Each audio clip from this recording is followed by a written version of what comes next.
So hello student, welcome to again any video. दोस्तों इस video के अंदर हम पढ़ते हैं क्लास 10th साइंस इलेक्ट्रिक नामक चैप्टर के दोस्तों मोस्ट इंपॉर्टेंट न्यूमेरिकल्स। ये पार्ट 2 है और दोस्तों आपके साइंस का एग्जाम है 21 मार्च 2025 को। ठीक है, तो दोस्तों इस पेपर के अंदर मोस्ट इंपॉर्टेंट न्यूमेरिकल जो मैं आपको बताऊंगा वो दोस्तों इसी पैटर्न के साथ में आ सकते हैं। तो दोस्तों आप जरूर वीडियो को देखिए। और दोस्तों एक पार्ट मैंने 1 बनाया है, उसमें भी न्यूमेरिकल्स बनाया है और ये है पार्ट नंबर 2। और इसके अंदर दोस्तों और हम डिस्कस करते हैं न्यूमेरिकल्स यानी कि सवाल को। ठीक है, तो किस तरह से सवाल आते हैं और कैसे हल करते हैं इसको, तो वो मैं दोस्तों आपको बताऊंगा। अगर आपने पूरा वीडियो देख लिया दोस्तों तो आप कोई भी सवाल गलत नहीं करोगे और दोस्तों सवाल में से कोई आपका नंबर नहीं कटेगा। तो वीडियो को एंड तक देखना। चलिए अपन स्टार्ट करते हैं। देखिए तो दोस्तों सबसे पहले हम बात कर लेते हैं सवाल की। तो दोस्तों 21 मार्च 2025 आपका एग्जाम है ना? क्लियर तो है ना? तो दोस्तों आप जरूर से ध्यान से देखिए। और बात रहती है इंपॉर्टेंट क्वेश्चन की, तो दोस्तों इंपॉर्टेंट क्वेश्चन होते हैं वो मैंने ऑलरेडी इसका वीडियो एक बना चुका हूं, तो इसका लिंक है वो डिस्क्रिप्शन में मिलेगा या फिर आई बटन पर क्लिक करके आप देख सकते हो। वहां पर दोस्तों आपको सारे चैप्टर के मोस्ट इंपॉर्टेंट क्वेश्चन को मैंने बताया है। ठीक है, आंसर नहीं बताया मैंने, क्वेश्चन को ही बता दिए सारे पूरे चैप्टर को। और वहां पर आप जाके देख सकते हैं कौन कौन से इंपॉर्टेंट क्वेश्चन है, इसके आंसर आप लोग अपने नोट्स में से पढ़ सकते हो। ठीक है, तो देखिए वीडियो को एंड तक देखिए। दोस्तों मैं सवाल को लिखता हूं। दोस्तों देखिए यहाँ पर मैंने 2 सवाल लिखे हैं। अब ये दोनों के दोनों सवाल होते हैं वो दोस्तों 24 में आ चुके हैं, यानी कि 2024 में ये पूछे गए हैं। तो दोस्तों आपको ये समझना ये है कि ये जो पैटर्न होता है इसको कैसे फॉलो करते हैं, यानी कि सवाल को करने का पैटर्न क्या होता है। और उसमें इंपॉर्टेंट बात ये है कि जो दिए गए मान होते हैं इसमें कौन कौन से मान दे रखा है, ये सबसे इंपॉर्टेंट बात है। और दोस्तों साथ में आपको सूत्र फॉर्मूला याद होना चाहिए। ओके, तो इसी के साथ में आपका सवाल कंप्लीट हो जाएगा। तो दोस्तों ध्यान से देखना है एक एक चीज को स्टेप बाय स्टेप। देखिए सबसे पहले हम बात कर लेते हैं दोस्तों सवाल नंबर फर्स्ट। यदि किसी परिपथ में 1 कूलम आवेश को, यहां पर क्या क्या चीज दे रखी है इस पर आपको अंडरलाइन कर लेना है। हालांकि पेपर में नहीं कर सकते हो दोस्तों, क्योंकि यहाँ पर आपको वहां पर कोई छेड़छाड़ी नहीं करनी। पेपर को बिल्कुल आपको ध्यान में रखना है कि 1 कूलम आवेश दे रखा है हमको। ठीक है, यहाँ पे ध्यान रखना है।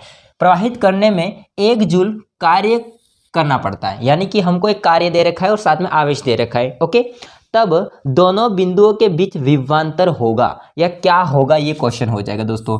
यहां पर मैंने ये होगा इसलिए लिखा है क्योंकि ये क्वेश्चन ऑब्जेक्टिव टाइप से भी आ सकता है और दोस्तों ऐसे बड़ा मतलब सब्जेक्टिव टाइप से भी आ सकता है। यानी कि दोस्तों इसको आपको दोनों तरह से सॉल्व करना आना चाहिए। अगर ऑब्जेक्टिव है तो भी आपको सॉल्व तो करना ही पड़ेगा क्योंकि ऑप्शन को सही करने के लिए, या फिर सब्जेक्टिव टाइप से पूछेगा तो पूरा आपको जैसे स्टेप बाय स्टेप कैसे लिखते हैं वो मैं आपको बताता हूँ। सबसे पहला काम आपको दोस्तों करना ये है कि इसको सॉल्व करने के लिए हल लिखना है। क्या लिखना है? हल लिखना है, आंसर मत कर देना। ठीक है, सवाल में हमेशा हल करते हैं। सबसे पहला हम काम करते हैं दोस्तों, जो दे रखा है मान उसको लिख लेते हैं। दिया गया है करके लिख लेते हैं। ठीक है, दिया गया है। इतना व्यवस्थित करोगे काम तो आराम से आपको कोई नंबर नहीं काटेगा। क्या दे रखा है? सबसे पहले आवेश दे रखा है। क्या दे रखा है दोस्तों? आवेश दे रखा है। आवेश होता है इसको दोस्तों क्यू से दर्शाते हैं। किससे दर्शाते हैं? क्यू। अब बड़ा ले लो छोटा ले लो कोई फर्क नहीं पड़ता है, क्यू से दर्शाते हैं। 1 कूलम आवेश कितना है भाई? 1 कूलम है। ओके, इसके बाद में क्या दे रखा है? कार्य दे रखा है। क्या दे रखा है? कार्य। कार्य को W से दर्शाते हैं। 1 जूल दे रखा है, जैसा है वैसा ही लिखना है। ठीक है, अब हमको पूछा क्या भाई? हमको पूछा है विभवांतर। तो दोस्तों आवेश, कार्य और विभवांतर में संबंध वाला सूत्र आपको पता होना चाहिए। क्या पता होना चाहिए? विभवांतर, कार्य और आवेश, उनके बीच में संबंध वाला सूत्र पता होना चाहिए। तो दोस्तों इनका जो सूत्र होता है विभवांतर वाला वो हो जाएगा विभवांतर। सूत्र से भी लिख सकते हैं आगे आप लोग इसको, विभवांतर V बराबर कार्य बटा आवेश। इसका सूत्र क्या हो जाएगा? कार्य बटा आवेश। तो मैं इसका लिखूंगा कार्य यानी कि W डिवाइड बाय आवेश यानी कि Q। ठीक बात है, यहां तक कंफर्म है? ओके, जो मान दे रखा है इसको हम लोग लिख लेते हैं। ओके, हाँ जी। अब समझो भाई हमारे पास में कार्य कितना है? 1 है तो 1 लिख दिया, जूल तो जूल लिख देते हैं, डिवाइड बाय नीचे आवेश क्या है? आवेश दे रखा है 1 कूलम। दोस्तों हालांकि ये मैं लिख रहा हूँ पीछे यूनिट, आप अगर नहीं लिखते तो भी चल जाता है काम, ऐसा कुछ नहीं है। जैसे एक लिखा है जूल, मैंने पीछे लिखा है जूल, नहीं लिखो तो चल जाता है। 1/1 कर सकते हैं आराम से। 1 का भाग 1 में देंगे तो हमेशा क्या आता है, 1 ही आता है, आपको पता ही है। तो यहाँ पर दोस्तों कितना आ जाएगा, 1। अब यहाँ पर विभवांतर है, तो विभवांतर की जो यूनिट होती है वो होती है दोस्तों वोल्ट। क्या होती है, वोल्ट होती है। इसमें हिंदी में लिखा हुआ है तो मैं भी इसको हिंदी में ही लिख देता हूँ, वोल्ट। ठीक है, बाकी इसका सिंबल होता है वोल्ट के लिए वी। क्या होता है, वी। ओके, तो ये आपका हो जाएगा दोस्तों आंसर, यानी कि उत्तर। बस यही चीज है दोस्तों आपका। अगर इसमें ऑप्शन दे रखा होगा, क्योंकि 2024 में जो ये क्वेश्चन पूछा गया इसमें ऑप्शन दे रखे थे, जैसे कि ऑप्शन दे रखा होगा, अ दे रखा है अपने पास में 1 वोल्ट दे रखा है, इसके बाद में ब दे रखा है, उसमें आपको अगर पूछ लिया 2 वोल्ट दे रखा है, स दे रखा है, इसमें 3 वोल्ट अगर दे रखा है, द दे रखा है, उसमें 4 वोल्ट दे रखा है, यानी कि ऐसा ऑप्शन दे रखा है, सॉरी क्या लिख दिया मैंने, 4 वोल्ट। ठीक है, तो यहाँ पे इस प्रकार से ऑप्शन दे रखा होगा, तो ऐसे वैसे भी सॉल्व तो करना ही पड़ेगा दोस्तों। सॉरी लाइट चली गई, चलो देखिए लाइट वापस आ गई है। अभी कभी कभी ऐसा ही हो जाता है, बीच बीच में लाइट चली जाती है। देखो दोस्तों ऐसा ऑप्शन दे रखा होगा ऐसे, तो इसमें आपने आंसर निकाला, इसको सॉल्व तो करना ही पड़ेगा आपको। ठीक है, तो आंसर कितना है अपने पास में, 1 वोल्ट आया है। तो ऑप्शन में आप देख सकते हो 1 वोल्ट, 2 वोल्ट, 3 वोल्ट, 4 वोल्ट, कौन सा ऑप्शन सही हो जाएगा आपका, ए ऑप्शन सही हो जाएगा। ठीक है, ऐसा आप लोग कर सकते हो। तो आपको पैटर्न समझ में आना चाहिए, बाकी कैसा भी क्वेश्चन यानी कि कैसा भी सवाल पूछ सकता है। ओके दोस्तों, देखिए ध्यान से नेक्स्ट सवाल, सवाल नंबर सेकेंड। सवाल नंबर सेकेंड को ध्यानपूर्वक पढ़िए दोस्तों। किसी विद्युत बल्ब के तंतु में से 0.5 एम्पियर, 0.5 या 0.5 बोलो एम्पियर विद्युत धारा, यानी कि यहां पर हमको दे रखा है विद्युत धारा का मान। क्या दे रखा है, विद्युत धारा का मान दे रखा है।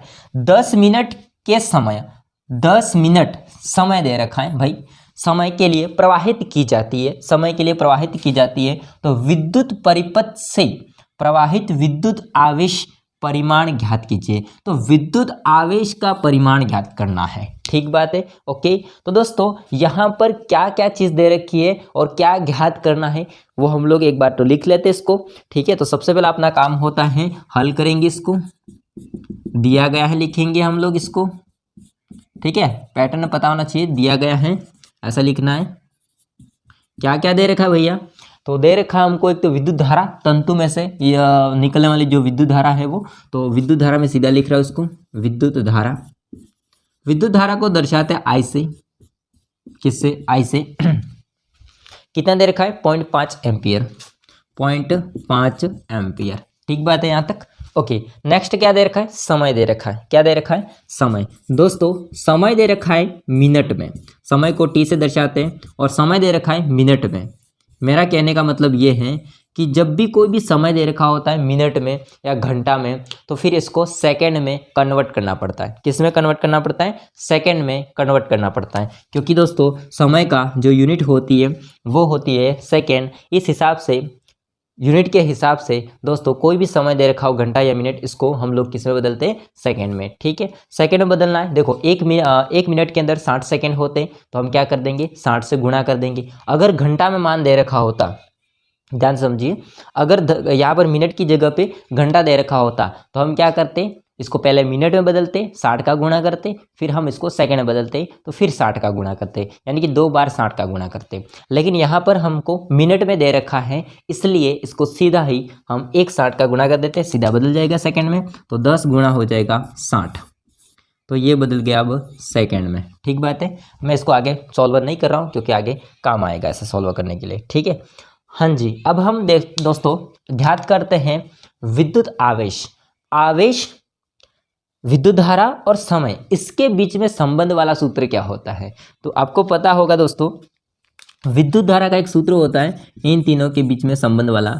विद्युत धारा I बराबर आवेश यानी कि Q बाई T, समय, समय। ठीक, ओके, ये सूत्र होता है। लेकिन दोस्तों विद्युत धारा तो दे रखी है, समय दे रखा है, आवेश नहीं दे रखा है, तो आवेश को अकेला करना है। क्या करना है, आवेश को अकेला करना है। अकेला करने के लिए हम क्या करते हैं, क्रॉस गुणा कर देंगे, यानी कि समय को हम लोग इस इधर भेज देते हैं, समय को इधर भेज देते हैं, तो ये नीचे है तो इसकी गुणे में चला जाएगा, यानी कि विद्युत धारा के गुणे में चला जाएगा समय। नहीं समझ में आ रहा है तो एक काम कर सकते हो आप आराम से, बटा 1 कर सकते हो। 1 का गुणा आवेश के साथ, समय का गुणा विद्युत धारा के साथ। तो भाई हमारे पास में आवेश बराबर क्या आ जाएगा, आवेश देखो 1 का गुणा आवेश के साथ में करेंगे तो आवेश का कोई नहीं मतलब मान बदलेगा, वैसा वैसा ही रहेगा, लेकिन यहाँ पर बदल जाएगा, विद्युत धारा में गुणा में आ जाएगा समय, यानी कि मैं इसको सीधा कर रहा हूँ, ठीक है, आई गुणा टी आ जाएगा। ओके, क्या आ जाएगा, आई गुणा टी आ जाएगा।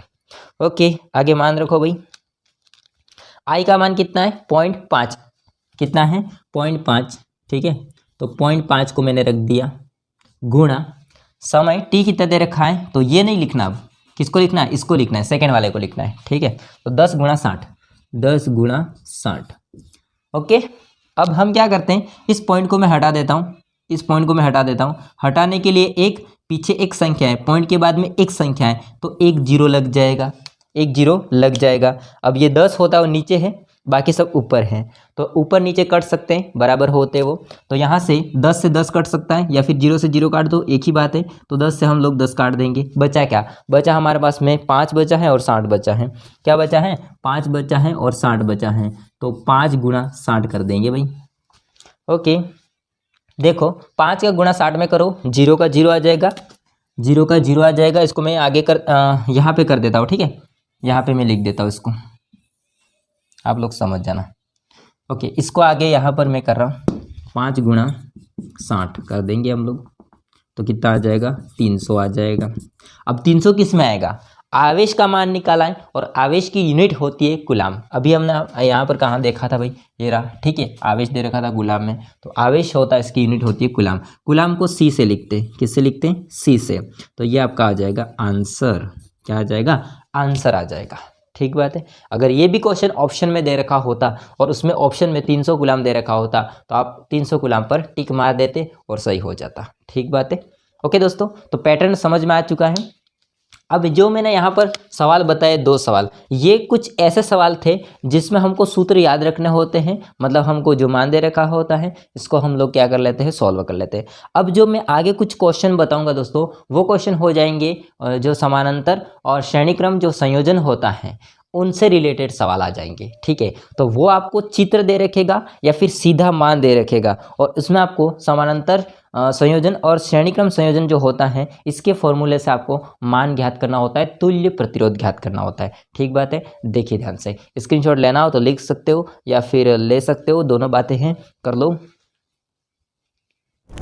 दोस्तों देखिए अगले क्वेश्चन यानी कि सवाल को, दोस्तों तीसरा सवाल हो जाता है, एक 4 ओम प्रतिरोधक, यानी कि यहां पर दे रखा है प्रतिरोध का मान कितना दे रखा है, 4 ओम, 10 एम्पियर धारा यानी कि विद्युत धारा दे रखी है 10 एम्पियर। ठीक है, 2 सेकेंड यानी कि समय दे रखा है तक प्रवाहित करने पर उत्पन्न ऊष्मा की मात्रा ज्ञात कीजिए। यहां पर हमको ज्ञात करना है ऊष्मा की मात्रा ज्ञात करनी है। सबसे पहला हमारा काम क्या होता है, सबसे पहला हमारा काम होता है जो दे रखा है इसको लिख लेते हैं, और उसके बाद में उससे जो बीच में संबंध दर्शाने वाला सूत्र होता है उसको हम इससे निकाल सकते हैं, जो पूछा है वो मान। देखिए ध्यान से, सबसे पहले हम बात करेंगे हल की, तो हल करेंगे दोस्तों, इसके क्या दे रखा है, दिया गया लिखेंगे, क्या दे रखा है भैया, तो दे रखा हमको एक तो प्रतिरोध दे रखा है, ठीक है, दिया गया है। सबसे पहला लिखेंगे प्रतिरोध, प्रतिरोध को आर से दर्शाते हैं, किससे दर्शाते हैं, आर से।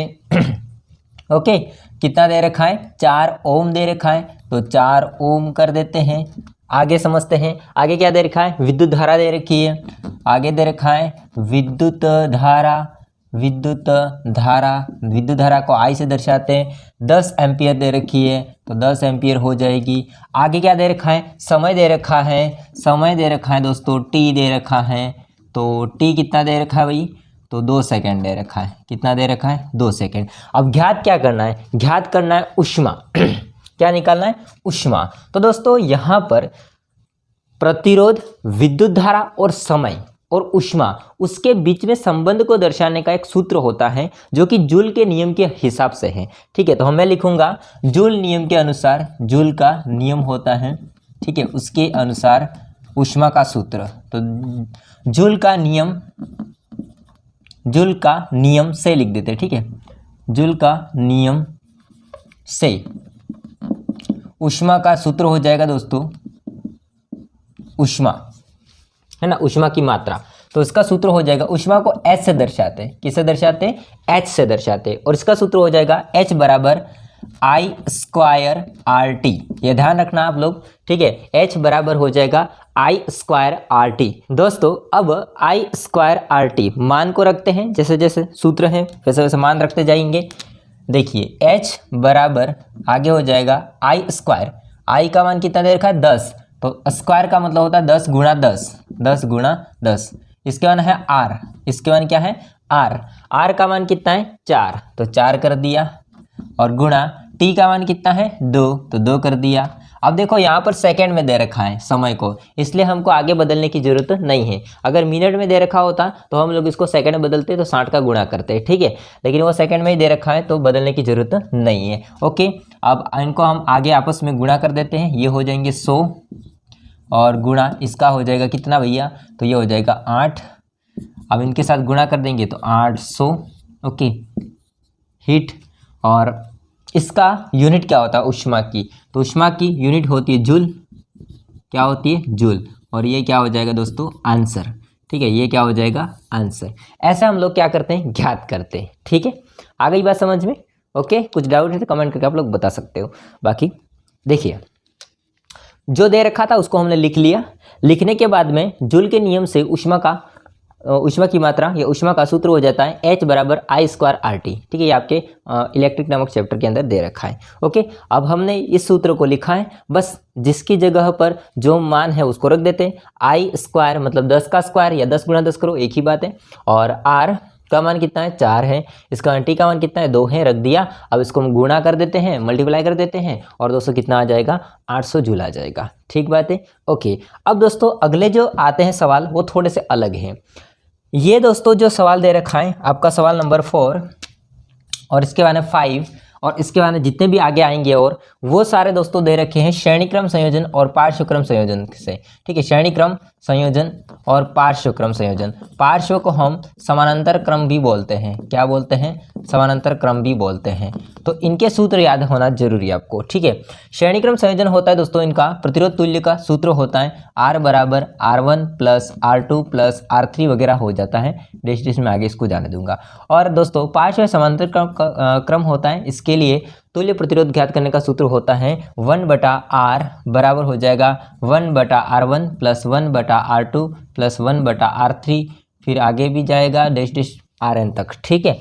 आई बात समझ में। तो ये पार्श्वक्रम के लिए हो जाएगा और ये हो जाएगा श्रेणीक्रम के लिए। अब आपको पहचानना कैसे कि वो श्रेणीक्रम में कैसे हैं और पार्श्वक्रम में कैसे हैं। देखो श्रेणीक्रम को पहचानने के लिए सिंपल सी बात होती है, जैसे मेरे पास में ये मार्कर है और ये दूसरा मार्कर है, अगर मैं इस मार्कर के पास में दूसरा मार्कर को लगा देता हूँ ऐसे, ठीक है, चिपका देता हूँ, इसके बाद तीसरा मार्कर को चिपका देता हूँ, इसके बाद दूसरा ये छोटा मार्कर है, हालांकि ये मेरा हाथ नहीं जाएगा पर आप समझ लो कि मेरे पास में 4 मार्कर है, मैंने एक के पीछे एक लगा दिया, यानी कि एक के बाद में एक जोड़ देते हैं, तो वो कौन सा क्रम हो जाता है दोस्तों, तो वो क्रम हो जाता है आपका श्रेणीक्रम संयोजन। कौन सा क्रम हो जाता है, श्रेणीक्रम संयोजन। अब यहाँ पर जोड़ना किसको है, तो जोड़ना है प्रतिरोध को। किसको जोड़ना है, प्रतिरोध। प्रतिरोध का सिंबल होता है कुछ इस तरह से, ठीक है, किस तरह से प्रतिरोध होता है, इसको मतलब दर्शाते हैं ऐसे, ये लाइन जा रही है, फिर इसको हमने ऐसे कर दिया थोड़ा और ऐसे कर दिया, तो ये हो जाएगा प्रतिरोध को दर्शाने का, ठीक है, संकेत।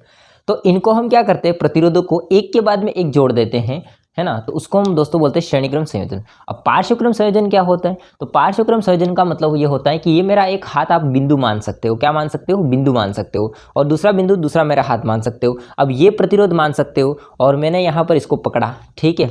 अब ये दूसरा प्रतिरोध है वो मैंने यहाँ पर इस बिंदु पर ही जोड़ दिया, ये तीसरा प्रतिरोध है उसको भी मैंने इस बिंदु से ही जोड़ दिया, ओके, ऐसे। और ये चौथा प्रतिरोध है उसको भी मैंने इस बिंदु से ही जोड़ दिया, हालांकि ये थोड़ा सा पास में नहीं होते, इतने थोड़े दूर होते हैं, लेकिन आपको मैं समझाने की पूरी कोशिश करूंगा। अब ये दूसरा बिंदु है उसको हमने जोड़ दिया ऐसे, मतलब आप समझ चुके होंगे कि मेरे पास में 2 बिंदु है, एक मेरा हाथ, एक बिंदु ए मान सकते हो, और दूसरा हाथ है दूसरा बिंदु बी मान सकते हो, और उसके बीच में जो प्रतिरोध है उसको हमने क्या किया है, जोड़ दिया है। यानी कि प्रतिरोध तो 4 हैं लेकिन बिंदु कितने हैं, 2। यानी कि इस टाइप से जो प्रतिरोध संयोजन होता है दोस्तों, इसको हम लोग क्या बोलते हैं, इसको हम बोलते हैं पार्श्व या समानांतर क्रम संयोजन। आई बात समझ में। लेकिन श्रेणी क्रम में क्या था, श्रेणी क्रम बिंदु की बात करेंगे ना, बिंदु वहाँ पर बहुत ज़्यादा मिलेंगे, यानी कि ये होता है ए बिंदु, इसके बाद यहाँ पर बी बिंदु आएगा, उसके बाद फिर सी बिंदु आएगा, फिर डी बिंदु आएगा, ऐसा आ जाएंगे, ठीक है। लेकिन पार्श्वक्रम में क्या होगा, दो बिंदु के बीच में होगा प्रतिरोध। आई बात समझे। तो दोस्तों यहाँ पर आपको बेसिक चीज समझ में आ गई होगी कि श्रेणी क्रम संयोजन क्या होता है और पार्श्वक्रम संयोजन क्या होता है। अब हम इसके सवाल को सॉल्व करते हैं। देखिए दे रखा हमको दोस्तों चौथा सवाल, दिए गए परिपथ में बिंदु ए व बी के मध्य तुल्य प्रतिरोध ज्ञात कीजिए।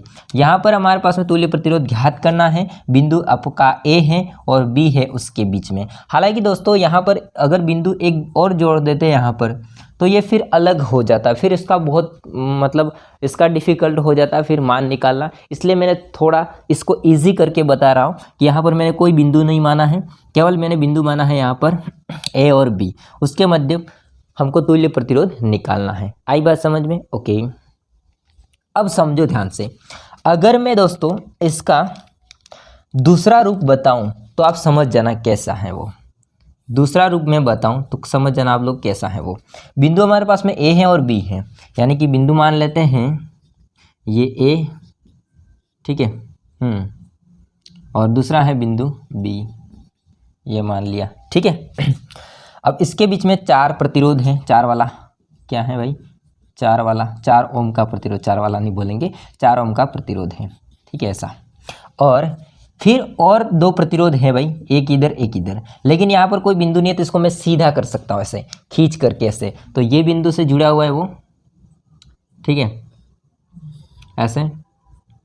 हालांकि ये दोस्तों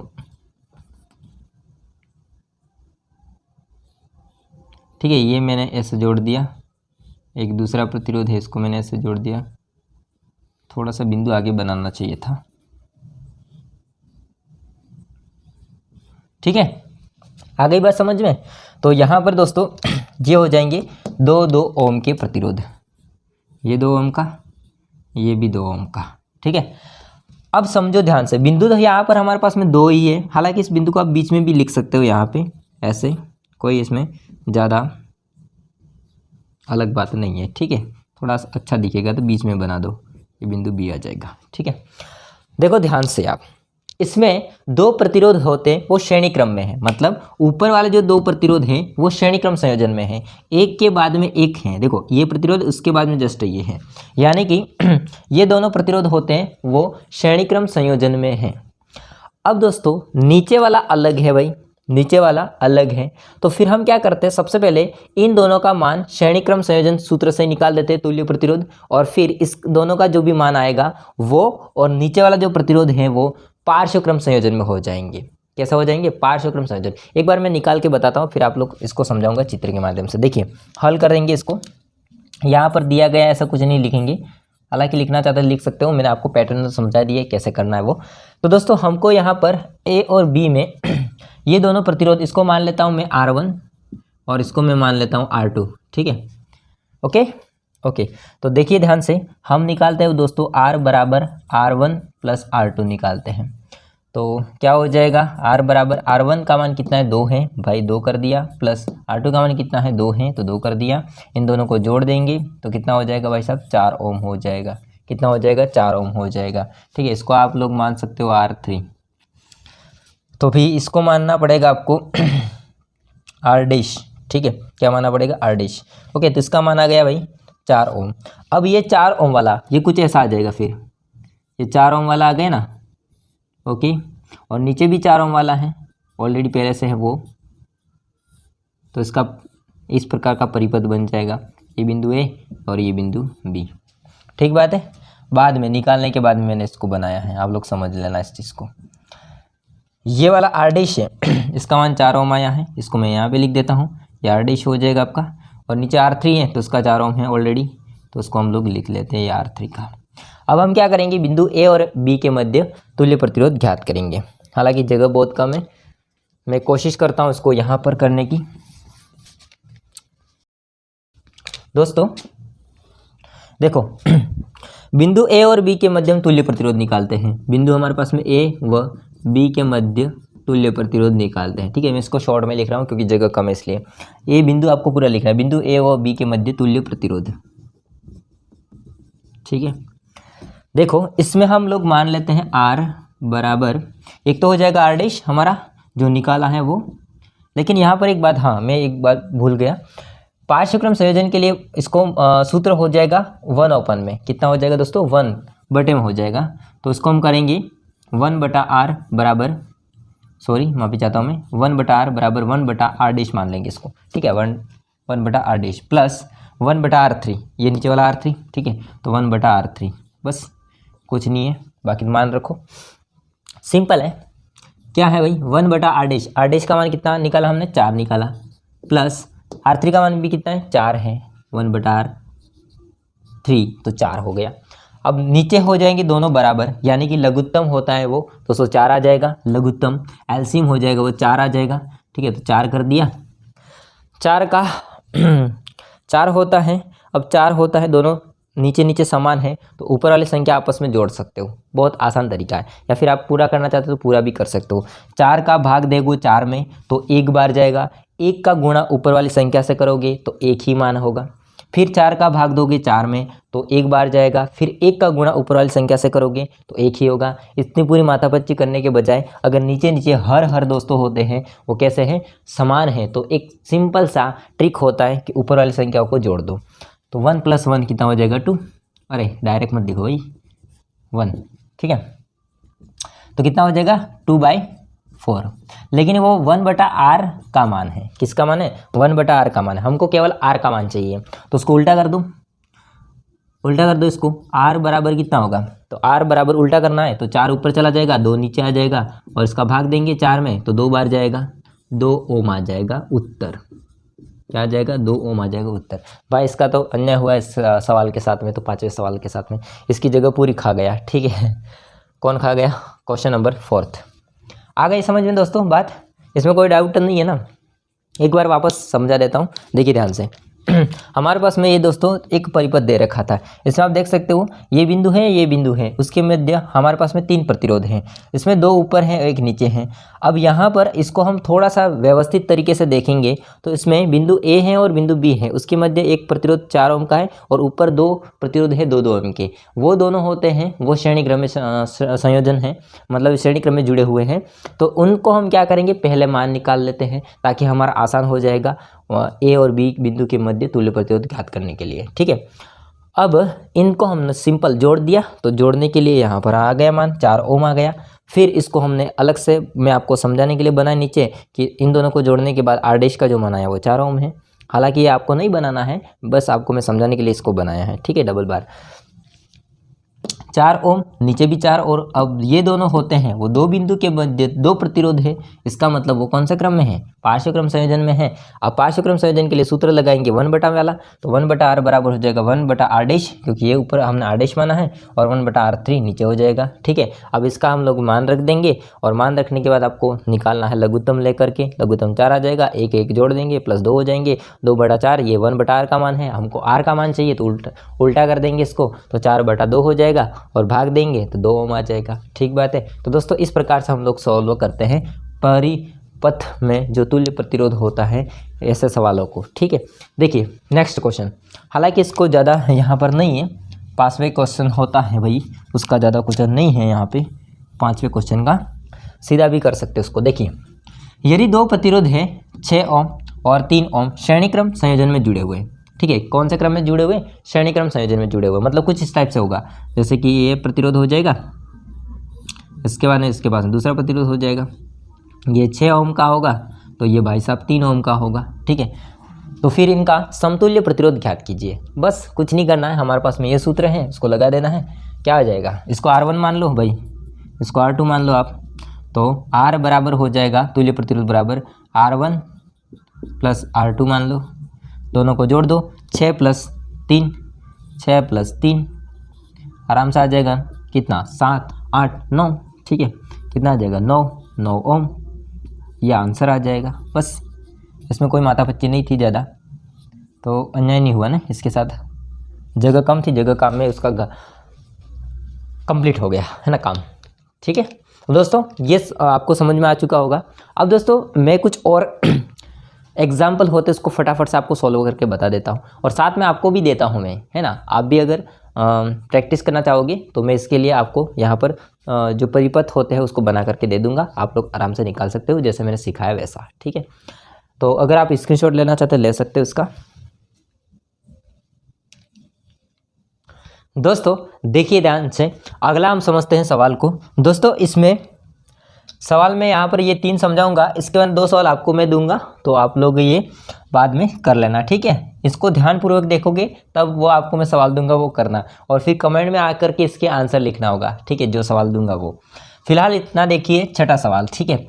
छठा सवाल क्या है भैया, 12 ओम, 6 ओम और 4 ओम के तीनों प्रतिरोध समानांतर क्रम में जुड़े हैं तो समतुल्य प्रतिरोध क्या होगा, ठीक है। अब यहाँ पर भी बहुत ही आसान सवाल है, बस कुछ नहीं है। 3 हमको प्रतिरोध दे रखे हैं अलग अलग ओम के, और वो भी दोस्तों समानांतर क्रम में जुड़े हुए हैं। अब समानांतर क्रम में जुड़े हुए हैं इसका मतलब कोई 2 ही बिंदु होंगे, उनके मध्य ही हमको क्या निकालना है, प्रतिरोध निकालना है, ठीक है। देखिए अगर हम दोस्तों इसको हल करेंगे तो पहले जो दे रखा है इसको हम लोग मान लेते हैं भाई। जैसे हमारे पास में एक दे रखा 12 ओम, यानी कि इसको R1 मान लेते हैं 12 ओम, और R2 हम लोग मान लेते हैं 6 ओम को, 6 ओम को R2 मान लेते हैं, और R3 हम मान लेते हैं 4 ओम को, और ये तीनों समानांतर क्रम में जुड़े हुए हैं तो समतुल्य या तुल्य प्रतिरोध तो 1/R बराबर 1/R1 plus 1/R2 plus 1/R3 आ जाएगा। बस कुछ नहीं करना, मान रखते जाओ भाई। हाँ जी, 1/R का मान कितना है, मैं यहाँ से कर रहा हूँ उसको। 1/R1 का मान है 12 तो 12 कर दिया, प्लस 1/R2 का मान कितना है 6 तो 1/6, प्लस 1/R3 का मान कितना है 4 तो 4 आ जाएगा। अब इनमें लघुत्तम क्या होगा, 12 6 4। अब देखो 6 का भाग भी 12 में जाता है, 4 का भाग भी 12 में जाता है, 12 का भाग भी 12 में जाएगा एक बार, इसका मतलब लघुत्तम हम 12 ले लेते हैं भाई, ठीक है। 12 का भाग दो 12 में एक बार गया, 1 का गुणा करो 1 के साथ में तो 1 ही होगा, प्लस 6 का भाग दो 12 में 2 बार जाएगा, 6 कम 6 6 दूनी 12, फिर 2 का जो आया है वो इसके साथ में गुणा करो तो वही आ जाएगा 2, प्लस 4 का भाग दो 12 में, 4 एकम 4 4 दूनी 8 4 तिया 12 हो जाएगा, 3 बार गया, 3 का गुणा करो 1 के साथ में तो वही रहेगा। अब आगे इसको पुटअप करो, 1 + 2 + 3 कितना हो जाएगा 6 बटा हो जाएगा दोस्तों 12। ये है 1/R का मान। केवल हमको R का मान ज्ञात करना है, केवल हमको R का मान ज्ञात करना है। मैं इसको यहाँ पे कर रहा हूँ, थोड़ा सा ध्यान रखना। R का मान ज्ञात करना है तो हम क्या करेंगे, इसको उल्टा कर देंगे, 12/6 आ जाएगा, और 6 का भाग देंगे 12 में तो 2 आ जाएगा, 2 ओम क्या आ जाएगा दोस्तों, आपका आंसर आ जाएगा। ठीक बात है। इसके बाद में ये करना है क्योंकि यहाँ पे जगह नहीं थी, मैंने इसको यहाँ पे कर दिया, बस कुछ नहीं है ज़्यादा। ओके आगे देखो। यदि 10 ओम और 5 ओम श्रेणी क्रम में जुड़े हुए हैं, ठीक है, और कुल वोल्टेज दे रखा है हमको 15 वोल्ट, तो परिपथ में धारा क्या होगी। ये थोड़ा डिफरेंस क्वेश्चन है, देखिए सवाल थोड़ा अलग है, बाकी प्रतिरोध वाला तो आगे समझाए वैसा ही है। देखो हल करेंगे इसको। सबसे पहले हमको दोस्तों समतुल्य या तुल्य प्रतिरोध ज्ञात करना है। क्या ज्ञात करना है, तुल्य प्रतिरोध। तो देखिए तुल्य प्रतिरोध ज्ञात करने के लिए हमको R1 का मान दे रखा है 10 ओम, तो 10 ओम कर दिया, और इसके बाद R2 का मान दे रखा है भाई हमारे पास में 5 ओम, तो 5 ओम कर दिया। अब हमको निकालना है तुल्य प्रतिरोध। अब देखो इसमें तुल्य प्रतिरोध कौन सा सूत्र लगेगा, तो श्रेणी क्रम वाला सूत्र लग जाएगा। तुल्य प्रतिरोध यानी कि R बराबर सूत्र लग जाएगा R1 + R2। बस कुछ नहीं करना है, R बराबर कर देंगे, दोनों को जोड़ देंगे, 10 + 5 कितना हो जाएगा 15 ओम। बस ये आंसर आ जाएगा इसका, तो फर्स्ट आंसर मतलब। ओके रहने देते इसको। कितना आ गया 15। अब आगे क्या पूछ रहा है, आगे पूछ रहा है कुल वोल्टेज, यानी कि हमको दोस्तों विभवांतर दे रखा है। क्या दे रखा है, विभवांतर। विभवांतर दे रखा है वोल्टेज, विभवांतर दे रखा है, कितना दे रखा है V दे रखा है भाई साहब 15 वोल्ट। कितना दे रखा है 15 वोल्ट विभव दे रखा है। और परिपथ में धारा क्या होगी, विद्युत धारा पूछ रहा है। तो दोस्तों विद्युत धारा और विभवांतर और प्रतिरोध, जो हमने तुल्य प्रतिरोध निकाला वो, इसके बीच में संबंध वाला सूत्र क्या होता है? तो इसके बीच में संबंध वाला सूत्र हो जाएगा ओम के नियम से। किसके नियम से? ओम के नियम से। ये आपने पढ़ा भी होगा, ओम के नियम से। ठीक है, तो ओम के नियम से सूत्र आ जाएगा V बराबर IR। अब I का मान ज्ञात करना है तो I को अकेला करेंगे तो R होगा वो V के नीचे चला जाएगा, तो I बराबर हो जाएगा V बटा R। बस कुछ नहीं किया मैंने, ओम के नियम का सूत्र होता है वो लिखा है, V बराबर IR। I का मान ज्ञात करना है, R होता है वो V के नीचे चला जाएगा भाग में, तो V बटा R हो जाएगा। V का मान कितना दे रखा है? 15। R का मान कितना हमने ज्ञात किया? 15। बस कुछ नहीं करना है, मान रखो। V का मान है भाई साहब 15 और R का मान हमने अभी ज्ञात किया 15। 15 बटा 15 तो कितना आ जाएगा? 1। कितना आ जाएगा? 1। और विद्युत धारा का मात्रक होता है एम्पियर, तो हो जाएगा 1 एम्पियर। कितना हो जाएगा भैया? 1 एम्पियर हो जाएगा। ठीक बात है, तो ये आ जाएगा आंसर। ठीक, तो दोस्तों आपका 7 क्वेश्चन भी कंप्लीट हो जाता है। अब यहाँ पर मैंने 8 क्वेश्चन आपको बिल्कुल सिंपल सा दे रखा है। अब ऐसे दे रखा है, इसमें ज्ञात क्या करना है आपको वैसे भी पता ही होगा, अभी हमने बहुत सारे सवाल किए हैं। तो इसमें भी ज्ञात करना है बिंदु A और B के बीच में तुल्य प्रतिरोध ज्ञात करना है। ठीक है, समतुल्य प्रतिरोध बोलो, तुल्य प्रतिरोध बोलो, एक ही बात है। अब इसे पहचान में आना चाहिए भाई कि कौन कौन से क्रम में है जुड़े हुए वो। देखो ये भाई साहब आपका 4 है ओके, और इसके बाद में 3 ओम के बीच में लगे हुए 3 प्रतिरोध। अब ये होते वो तीनों प्रतिरोध एक ही बिंदु से जुड़े हुए हैं, मतलब एक ही उनका मिलान बिंदु हो जाएगा। या फिर आप सिंपल देखकर भी पहचान सकते हो कि एक के नीचे एक के नीचे एक है, इसका मतलब ये तीनों के तीनों पार्श्व क्रम में या समानांतर क्रम में जुड़े हुए हैं। किस क्रम में जुड़े हुए? समानांतर क्रम में जुड़े हुए। अब इन तीनों का हम समानांतर क्रम वाला संयोजन वाला सूत्र होता है ये वाला, इसको हम लगाएंगे और दोस्तों इसका जो भी वैल्यूज़ आएगा वो और ये जो होगा फिर उसको बाद में हम अलग से निकालेंगे। ठीक है, तो भाई पहला तो हम मान लेते हैं, इसको मान लेते हैं R1, इसको मान लेते हैं R2 और इसको मान लेते हैं R3। ठीक है, इसको बाद में मानेंगे। देखो सबसे पहले हम बात करेंगे R1, ये श्रेणी क्रम पार्श्व क्रम वाले को देख लेते हैं। ठीक है, इसका हल करेंगे, मैं सीधा कर रहा हूँ, ध्यान से देखना है। पार्श्व क्रम संयोजन, पार्श्व क्रम संयोजन का तुल्य प्रतिरोध हम लोग निकालेंगे, तुल्य प्रतिरोध निकालेंगे। तो क्या होता है भाई साहब? 1/R बराबर हो जाएगा 1/R1 plus 1/R2 plus 1/R3। कुछ नहीं करना आगे, इसको मान रखते जाओ। 1/R1, 1/R1 का मान कितना है? 3। 1/R2 का मान भी 3, 1/R3 का मान भी 3, तो 1/3 प्लस 1/3 प्लस 1/3। लघुत्तम क्या आ जाएगा? लघुत्तम आ जाएगा 3। मैंने आगे भी समझाया था आपको, 4 4 था तब, है ना। अगर समान है सब में तो लघुत्तम एलसीएम क्या आ जाएगा? 3, मतलब सेम वाला। और सेम वाला में कुछ नहीं करना है आपको, मातापति ज़्यादा करनी ही नहीं है, सबको जोड़ देना ऊपर वाली संख्या को। 3 लघुत्तम आ गया और 1 1 को जोड़ दो भाई, 1 प्लस 1 प्लस 1 क्या आ जाएगा? 3/3।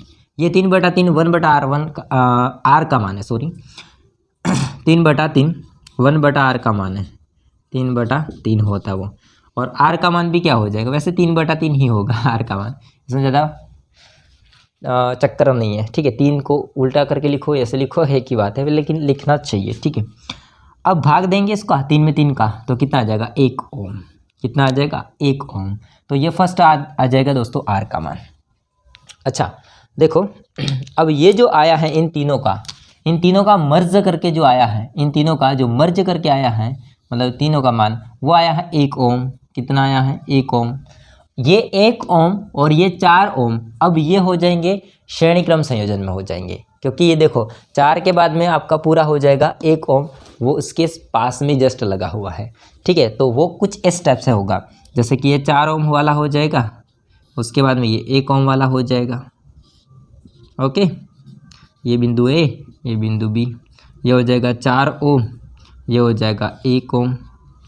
इसको आप मान सकते हो भाई R4 और इसको मान सकते हो R' मान सकते हो, कोई बात नहीं। ठीक है, R' मान लो, तो ये R' हो जाएगा। Okay, R'। तो आगे निकालते हम AB के मध्य तुल्य प्रतिरोध। ठीक है। तो ए बी के मध्य, ए व बी के मध्य तुल्य प्रतिरोध। लेकिन ये दोस्तों ये कौन से क्रम में है? श्रेणी क्रम संयोजन में। तुल्य प्रतिरोध कुछ नहीं करेंगे, आर बराबर हो जाएगा आर आ जाएगा R4 माना है तो R4 मान लेते हैं, प्लस R डैश माना तो R डैश मान लेते हैं। तो R बराबर R4 का मान कितना है 4, प्लस R डैश का मान कितना है 1, दोनों को जोड़ देंगे तो कितना आ जाएगा 5 ओम। क्या आ जाएगा 5 ओम, ये आंसर। बस कुछ नहीं किया हम लोगों ने, क्या किया है जोड़ते गए और माना गया। दोस्तों इस प्रकार से हम लोग जितने यहाँ पर क्वेश्चन बन सकते थे, सवाल बन सकते थे, क्वेश्चन नहीं सवाल बन सकते थे, वो हमने सॉल्व किए हैं। अब इससे कोई क्वेश्चन बाहर नहीं जाएगा, यानी कि इस चैप्टर से सवाल से, ठीक है। उम्मीद करता हूँ यह सारा आपको समझ में आया होगा स्टेप बाय स्टेप। अब आपके लिए होमवर्क मैं यहाँ पर बना के दे देता हूँ, एक बार आप लोग स्क्रीनशॉट ले लो, फिर मैं यहाँ पे जगह कोई खाली करके लिख देता हूँ, ठीक है। देखो लिख लो दोस्तों, आपके लिए यहाँ पर मैंने दो लिखे परिपथ बनाए हैं। देखो फर्स्ट ये क्वेश्चन छठा था, इसका कोई मतलब नहीं है, आगे वाला हमने सवाल किया वही है।